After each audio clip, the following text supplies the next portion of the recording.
Now I would like to introduce you to Professor Susan van Rensburg, and always when I introduce her it is really with a smile on my face, because I was saying to her about 3 years ago, you know, how do we explain to people that when we do genetic testing that it's not on its own, it's not whether you know, it's not black and white, and if you have this gene you will develop a disease or you have it, and with these low penetrance genes where the environment is so important as a component that could trigger even a gene.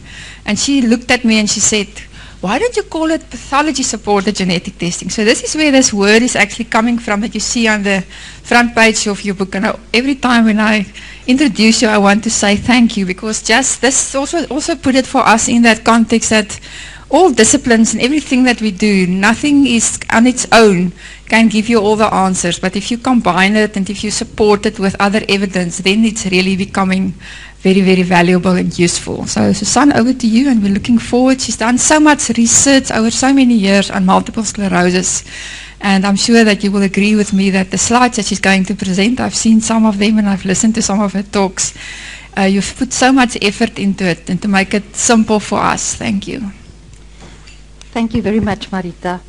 And thank you for giving me the opportunity to be a member of this team and to be here today. And thank you for everybody who is here, who took the time to support us in this workshop.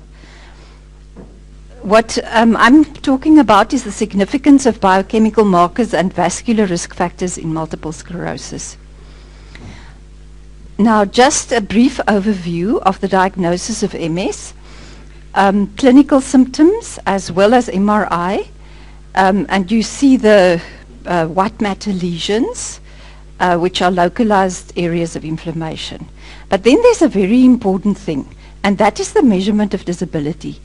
In MS, there is a test that was set up by Kurzke in 1983, and it's become the gold standard because it can show changes in disability over time. It's an objective test. Several doctors can do it, and they will get more or less the same result. So it is used in all the clinical trials. It's used in our work, and it's absolutely fantastic because it gives you a measure of how sick the person is. It goes from 0 to 10, and the lower the value, the better. As you can see there, normal neurological exam is 0, and at 4.5, relatively severe disability, able to walk without aid for 300 meters. At 6, the person needs assistance with a cane, crutch, or brace. And at 7.5, unable to take more than a few steps, restricted to a wheelchair, and at 10, death due to MS. And 0 to 3 is regarded as benign MS. People go on with their lives without serious disability. Now you see why that is important is most websites about MS alarm people diagnosed with the incorrect news that disability progression is inevitable. And they show a scenario in which immune modulatory drugs may extend the time. You see over there, you see you fall into this hole, they treat you, and then they put you on drugs, and that can extend the time until you actually have to walk with a stick or in a wheelchair. But the point is that you stay there. Once you've fallen in there, you don't get out. But is that really true? What is the evidence that disability can be reversed, or that MS can remain benign over many years? Well, there was a recent study in Canada, Multiple Sclerosis Journal 2012, Natural Innate Improvements in Multiple Sclerosis Disability. They looked at 16,000 EDSS scores, and they took the people who were not taking immunomodulatory drugs, and they found that of those people, up to 30% experienced improvements in EDSS over 1 year, 2 years, even up to more years. And then there was this study done in America, published in 2004. That's before the era of the immunomodulatory drugs really kicked in. And they showed, they also measured, looked at the EDSS scores, and they looked at how long people were actually how long did they have the disease. And they saw that over 10 years or even over 20 years, more than 75% of them had benign MS. The MS hadn't changed. So now what we see here is people being sick and people not being sick. So what does that mean? That is what we're researching. We are looking to see whether if we can identify the risk factors that make that predispose to disability progression, and if we alleviate that, whether it's possible to actually reverse the process. And we actually showed that. We collaborated with the MS Society in 2004, and we found that people that stayed on our program improved over 6 months from 3.5 to 2.45, and then we followed them up the other day after 8 years, and they improved even more to 1.4, which is a very low EDSS, mean EDSS. But the people who did not stay on our program actually had a worse outcome after 8 years of 8.3. Now you can see that the people in this group went on with their lives. They're employed or they're active, and the people here are in wheelchairs and they're not, or some of them have even died. So we've published this in 2006, and I also presented this at the Pathology Congress in Cape Town. Now, why is that so? Well, you have to take a view of what causes MS and what is it all about. It's all about the oligodendrocyte. That is the cell that manufactures the myelin. And this is what they look like. They sit in rows on the axons, and they have numerous dendrites that wrap themselves around the axons. They are like little factories. They manufacture myelin all the time. But while it is a fatty substance, you can see that, they will need raw materials all the time to be able to do that function. So they synthesize, maintain myelin, insulating and providing support to axons. But that is not all. George Bartzokis, you should read his articles, very, very interesting. The brain intranet depends on the speed and synchrony provided by myelin. The thicker the myelin, the better it works, the more your brain can function. Expanded bandwidth. Myelin increases the processing capacity of our brain's intranet 3,000-fold. And that is how we get our higher cognitive functions, because we've got much more myelin than chimpanzees. And these cognitive functions are dependent on later myelinating oligodendrocytes.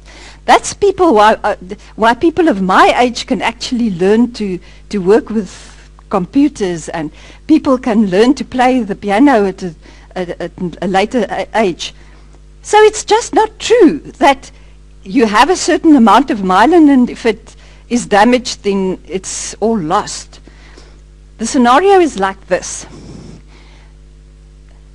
At optimal conditions for oligodendrocytes, you have the oligodendrocyte merrily producing myelin, and the microglia, that's the brain's immune system, is asleep. It's at rest. And so are the oligodendrocyte precursor cells which are adult stem cells that are resident in the brain. Now, what happens during MS? Adverse conditions for oligodendrocytes. Something is not, oligodendrocyte is not happy.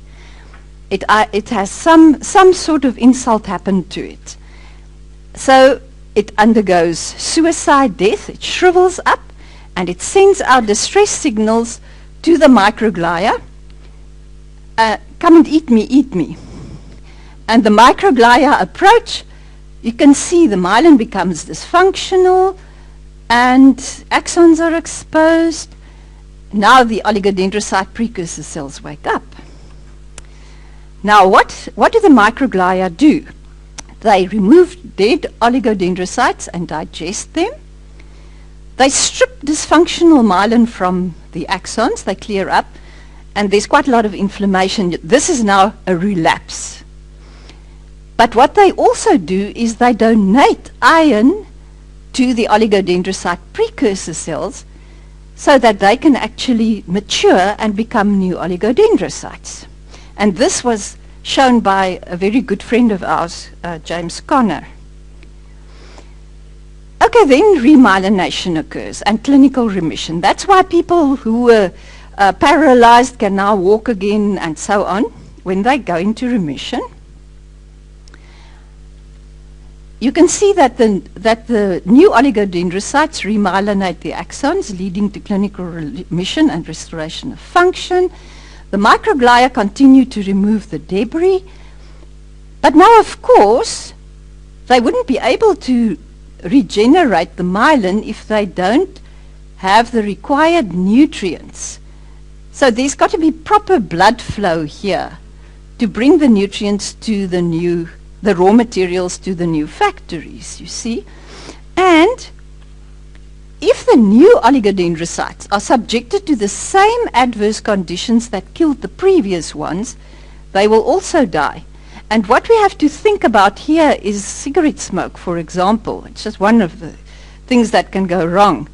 Because these are little baby cells, you know, their antioxidant processing is not really fully developed yet. So they really have to be protected. And if the microglia can't control the inflammation, peripheral immune cells are called in. That's the B cells and the T cells. Here's data by Mr. William Davis, just to show how the deleterious effect of smoking on MS. Here's the EDSS 2, 4. You can see here that people below 3 are benign, and there are many more non-smokers than smokers. The smokers are not doing very well. There are one or two of the non-smokers that also are not doing very well, but when you go back to it, then their husband smokes, or this one poor woman was working at the tax revenue office and it was all closed and she didn't smoke, but everybody else smoked around her. Okay, so which blood tests are the most meaningful for treatment of demyelinating diseases? What we suggest is always your iron concentration. You'll hear more about that. All the iron tests. And then you have inflammation, CRP, which may be high, and your vitamin D, which may be low. Vitamin D is an anti-inflammatory, and it has effects on the immune system to dampen it. Then you have your vascular risk factors, cholesterol and homocysteine, and you have the methylation pathway, folate and B12, which is very much involved with myelination. Okay, so now our mission is to identify the risk factors for demyelination in specific individuals. Many of the risk factors have been known for many years, but some remain unknown. Not everyone shares all the risk factors. They are specific for subsets of individuals, depending on genetic and environmental exposures. And our aim is to find out whether identification and avoidance of the risk factors in an individual leads to remyelination and recovery of function. And if you just have a look at this, I mean, these things have been known for such a long time. In the 1950s, it was found out that saturated fat is really a toxic, it's a poison for MS. In the 1960s, smoking. I mean, people still haven't, registered it. In the 1970s, vitamin B12 deficiency. In the 1990s, vitamin D deficiency. And then our work showed showed the iron deficiency. And then, of course, more risk factors are still waiting to be discovered. And so I will give over to my colleagues who are going to talk about iron and MS. Thank you very much.